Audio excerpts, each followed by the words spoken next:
Quick disclaimer, do your own research. This video was created by an idiot with a passion for coding, too much free time, and an unhealthy amount of electrolytes. I will give a list of good sources for learning at the end of this video. Do what you would like with this information. I don't care. I am just text on a screen and the voices inside your head. This is a value, specifically a word called a string. Don't like it? Make it into a number called an integer. Add a decimal to make it a float. Why is it called that? I don't know, but it's true. You know what else is true? This Boolean. It can also be false. Those are the four main value types. Values shouldn't be left out in the open, so let's put it in storage. You can store it in a variable. You can also store a variable in a variable squared. You can even store a variable in a variable in a variable. You can even use underscores when naming them, because spaces are no bueno. You can use the type command to see what kind of value is inside of a variable. You can change that type with these commands: string, int, float, and bool. You can't turn a string or boolean into a number.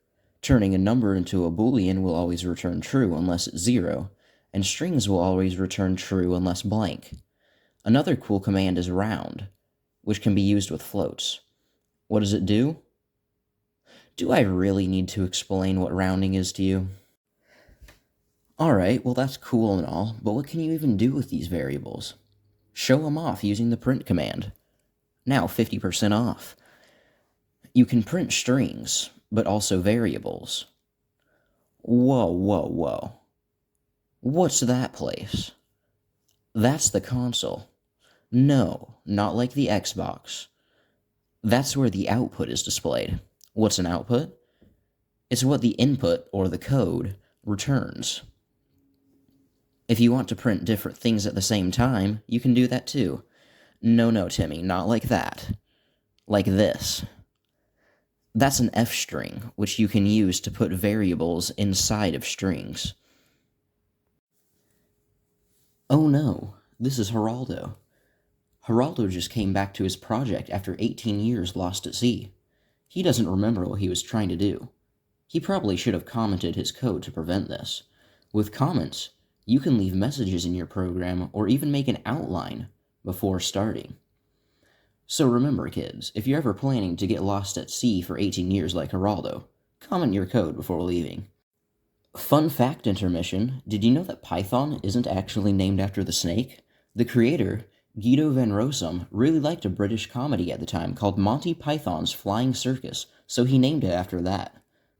Remember how I said there were only 4 types of values? I lied. Yeah, that's right, I lied to your face. This video is fake. Free will is fake. Life is a simulation. We are all in a simulation. You know what else is in a simulation? All of these variables. Well, technically, they are in a list. There are actually a few different types of lists, 4 to be exact. The 4 types of lists are lists, tuples, sets, and dictionaries. Values are stored in lists in a specific order called indexes. It's pretty simple, really. What index value is given to the first variable in a list?